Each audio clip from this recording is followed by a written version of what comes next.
নাস্তিকবাদী দালালদেরকে হুঁশিয়ার উচ্চারণ করে দিয়ে বলতে চাই, এই বাংলাদেশে আর কেউ চরমনাইয়ের পীরকে চিনতে না পারলে 5ই আগস্ট শেখ হাসিনা চিনেছে এবং চেনার কারণে পালিয়ে গিয়েছে।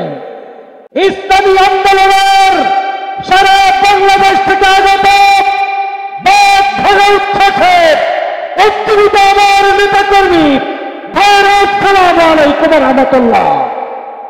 প্রিয় ভাইরা আমার, আজকের এই মহাসমাবেশ প্রমাণ করে বাংলাদেশের চরমনাই পীর সাহেবের হুঙ্কার ছিল, আছে এবং থাকবে ইনশাআল্লাহ।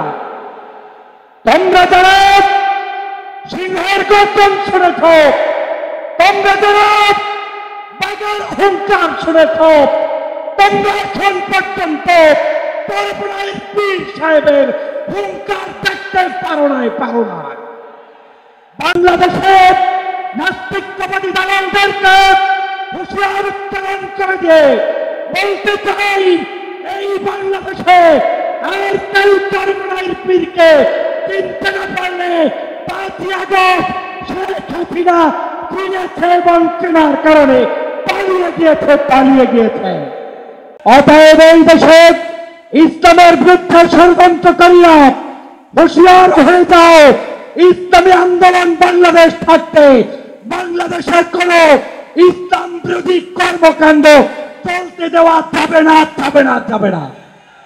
এই বাংলাদেশ ইসলামের বাংলাদেশ, এই বাংলাদেশ কলেমার বাংলাদেশ।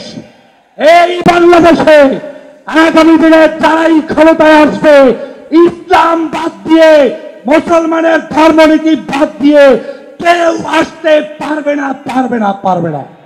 সমাবেত জনতা, আপনাদেরকে স্পষ্ট বলতে চাই, গত 16 বছর পর্যন্ত আওয়ামী লীগ জুলুম করেছে, অত্যাচার করেছে, নির্যাতন করেছে।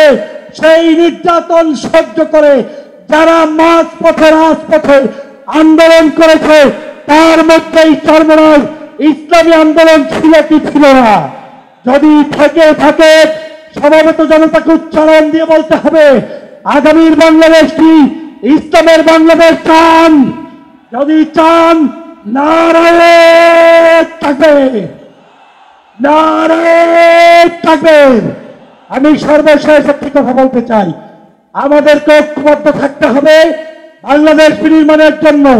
পীর সাহেব চরমনাই যেভাবে উদ্যোগ নিয়েছে, যে আলেম ওলামা, সে যে মাসলাকের হোক, যে তরিকার হোক, যে আন্দোলনের হোক, সবাই মিলে কাঁধে কাঁধ মিলিয়ে বাংলাদেশের আগামী নির্বাচনে ইসলামের সপক্ষের শক্তিকে ভোট দিয়ে কারা নির্বাচিত করতে চান, দাঁড়িয়ে তাকবীর দিতে হবে।